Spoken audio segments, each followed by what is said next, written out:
Shalom, it's your brother Yonathan. Alright, first and foremost, I want to give all praises to the Most High, Yahweh, Bahashem, Yahushai, Bahashem, Rakah HaKodash. I want to give double honors to the apostles and the elders of Great Millstone. I want to say shalom to all the brothers and, of course, the few sisters pursuing this truth in sincerity. Alright, may the blessing of election be upon your house. Remember the movie Minority Report? You had Tom Cruise walking through a mall and the scanners were scanning his eyes. And he got stopped for a crime that he didn't even commit. And most people were like, oh, he's talking about that sci-fi movie. But you're wrong. Last week in Davos, Palentir is the one who's spearheading this, of course. They admitted that they're constructing a pre-crime database. So it has all the people in this database, and it gives you a confidence score, and it basically tells like how much of a risk that you are based off of how you interact online, the things you say, the things you like, the things you purchase. All right, people think that's sci-fi, but the thing about Satanism is they believe that they're omitted from reaping what they sow if they tell the people what they're going to do. So sometimes they'll put it in literature, they'll put it in entertainment, especially sci-fi movies. And they believe, hey, we told the people, we showed them what we're going to do. They believe it omits them. I think the term mentioned at Davos when they had this meeting was predictive compliance. Who's compliant and who's not. And I know the apostles and elders for years, they talked about, hey, you know, they got the red list, they got the blue list, they got the yellow list. You know, people are put in categories based off of how much a risk to the agenda that they're trying to establish might be. So when you see, you know, all these pro-Israel companies lobbying in Western countries to criminalize anti-Sem speech, we all know where it's heading. Men like us, they're not planning on us continuing in their NWO. But again, the Lord is always going to have a hedge of protection over his elect. The hiccup they have is everybody needs a biometric. All right. Yeah, I'm mentioning the chip again. That's what we're going to mention. They need a biometric to link them to this database system so that they can monitor the people properly and they can keep the peace and they can, you know, push society towards, you know, this artificial utopia. But we know the end result of what they're trying to establish won't be a utopia at all, especially for the ordinary person. Okay? They're building a society that's only beneficial to the super elite. Okay? Not even the regular Edomite is going to benefit from what they're trying to establish. But even if the Lord did let them continue on, they would destroy themselves. In Matthew the 24th chapter, it says this man was left up to his devices that no flesh would be saved. But again, they say that the people need a digital biometric to connect them to a pre-crime wallet. All right, and then they're going to hit you with this the narrative. Well, if somebody doesn't want to, you know, consent to this, they must be up to no good. Why would they? What do they have to hide? Why would they reject us trying to keep everybody safe? They're going to come at you with this chip in so many ways that the people that say no, they're going to spin the narrative to where you do look like a piece of shit. But because we understand, all right, what the scriptures, what prophecy says this man is trying to accomplish, we can't be guilt-tripped into bending the knee for this devil. So anybody that's down with it, they're going to begin to try to phase you out of society to the point to where they're just going to get physical with the people who are rejecting the vibration they're trying to push. How dare you not cleave unto my solution, not cleave unto my salvation. He's going to be pushing this form of salvation to people, and they're going to trust him. It's mind-boggling, but people are going to trust this man. There's going to be so much bullshit going on and popping up. That's why they're trying to speed up the civil unrest amongst the people, so that people get to a point where they just want some normalcy, and he's going to step in with it. All right? But we know these things must surely come to pass. So they're building this digital prison for you, man. All right, let's get into some precepts here. 2nd Ezra 16 and 40.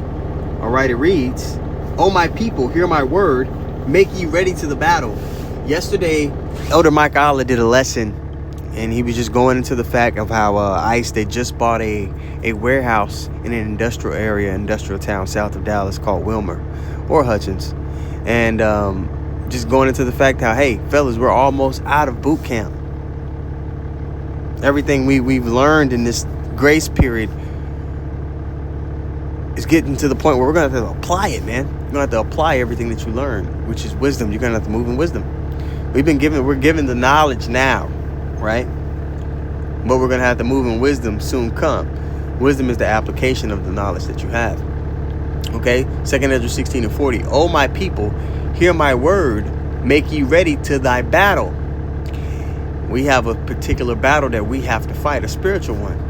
Okay? And in those evils, an evil time, a bad time.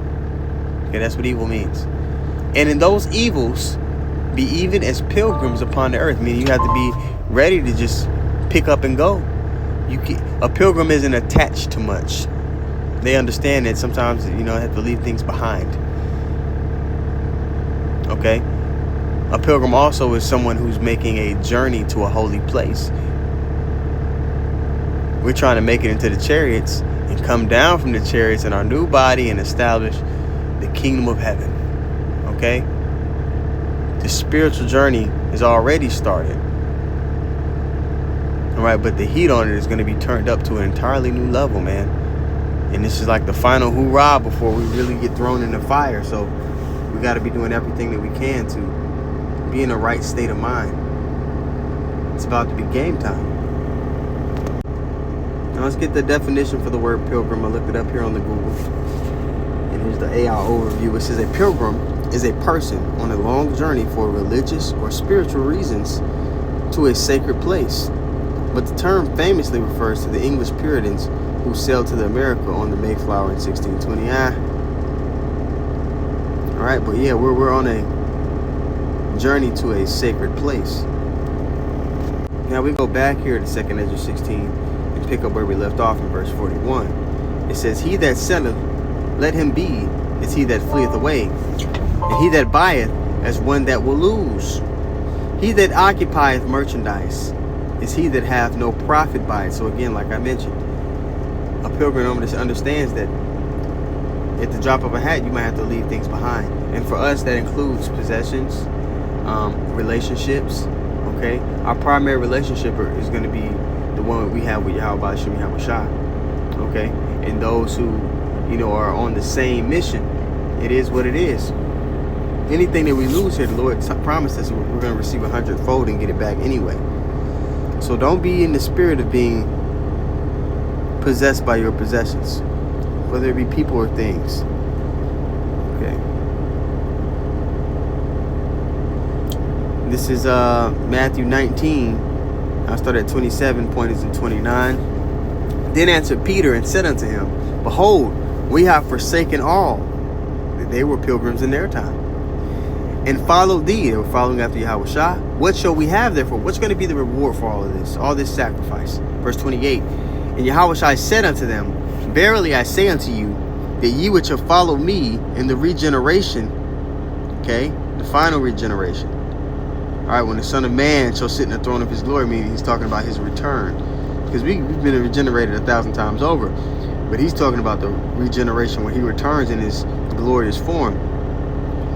Ye also shall sit upon 12 thrones, judging the 12 tribes of Israel. Not having to judge the 12 tribes of Israel because they're going to have the laws written within their inward parts. Here it's talking about their position within the nation. Okay. Verse 29, it says, and everyone that hath forsaken houses, or brethren, or sisters, or father, or mother, or wife, or children, or lands, for my name's sake, shall receive 100-fold. So everything you lost, you're going to get it back, and then some. And shall inherit everlasting life. But many that be first shall be last, and the last shall be first. So right now in this society, we're looked at it as last. Okay, but we're going to be made first. But it takes being willing to make that sacrifice and trust in the reward that the Lord has said He's going to give us. He's going to keep His word. So we cleave on the righteousness, regardless of what it looks like to people with eyes on their face. This is the most prestigious thing you could be a part of. So as the scriptures say, that which is then is now. All right. And throughout all of our encounters with the Edomites, they've always wanted to separate us from our power, which meant back then defiling the temple. Right now we have no temple. The scriptures say, which temple ye are. We're the temple. So in the modern times, they want to put that charagma in all of us. All right? They want to defile you with that chip. They want to defile the temple that way. Be in you and take ownership over the people. They want to make the contract that we have between us and the Most High null and void. Okay, and if they could chip everybody and get rid of everybody, all the Israelites, the people of the promise, then they, override prophecy, which they're not going to be able to do. But that's what they plan to do. They're that prideful. They think they can override what the Lord has ordained. So let's get the account in the past and get a feel for the parallels in our time. This is 2 Maccabees 6:4. For the temple was filled with riot and reveling by the Gentiles, who dallied with harlots and had to do with women within the circuit of the holy places, and besides that brought in things that were not lawful. So they wanted to sever our connection to the Lord, defile it. All right. And in our time, again, that looks like the chip. Verse 5, the altar was filled with profane things, which the law forbiddeth. Neither was it lawful for a man to keep Sabbath days or ancient fasts, or to profess himself at all to be a Jew. They wanted you to discontinue from the heritage that the Lord gave you. They wanted you to reject the identity and the standard that the Lord told you to uphold. When you keep high holy days, when you keep the Sabbath days, it causes your mind to be towards the Lord. A person that's keeping those things in mind, they're more likely to be walking uprightly and forwarding righteousness, abstaining from sin. Okay? Somebody who's doing that also clearly has faith. They can't have that and fulfill their enterprise at the same time. Okay? So in our time, those same things are being attacked in a more high-tech way, a more potent way. All right? But the spirit that's going to be on us is going to be more potent at any time as well. But Palentir, also works extensively now in the private sector as well. They're a major AI engine for Wall Street banks, for example, and they have different programs that are sold to different entities. But ultimately, they are a massive contractor to essentially every U.S. intelligence agency, and that includes DHS and ICE, which a lot of the critical reporting on Palentir focuses on their contracts with ICE specifically. But all of that is intended to also be used against people that are not illegal immigrants. It's meant to be an entire dragnet of basically pre-crime, and Palentir, in concordance with Poindexter's ambitions, has been a major piloter of pre-crime technology in the United States. I think they began doing that in New Orleans initially. They call it predictive policing is the term that they use, but a lot of other companies have attempted to also get in on this. One of the most notorious being Predpol, that was a partnership, I believe, with UCLA and LAPD or something to that effect. And they're notoriously inaccurate, and they're almost always piloted in low-income minority neighborhoods. In essence, what happens, because the accuracy rate is so low, is that you're creating this pipeline of people basically being sent to prison or, being caught up in crimes that are very petty. But you're just sending police to all these areas in a relatively, discriminatory way. And then in some of these areas where Palentir ended up leaving, another Peter Thiel-backed entity called Carbine also has a predictive policing component, but has been sort of taking over 911 emergency call systems throughout the United States, which is, generally at the county level. But this is a company that wasn't just funded by Peter Thiel. It was funded by Jeffrey Epstein and was led for a significant amount of time by Ehud Barak, the former Israeli prime minister, as well, and has sort of expanded outwards. So a lot of Poindexter's ambitions, unfortunately, have been becoming true at a really rapid pace. All right, so a quick lesson. Abarat says I was edifying. I want to give all praises once more to Yahweh, Hashem, Yahushai, Hashem, Kahakadash. I want to give double honor to the apostles and the elders of Great Millstone. I want to say shalom to all the brothers, and of course the few sisters pursuing this truth in sincerity. All right, may the blessing of election be upon your house. Shalom.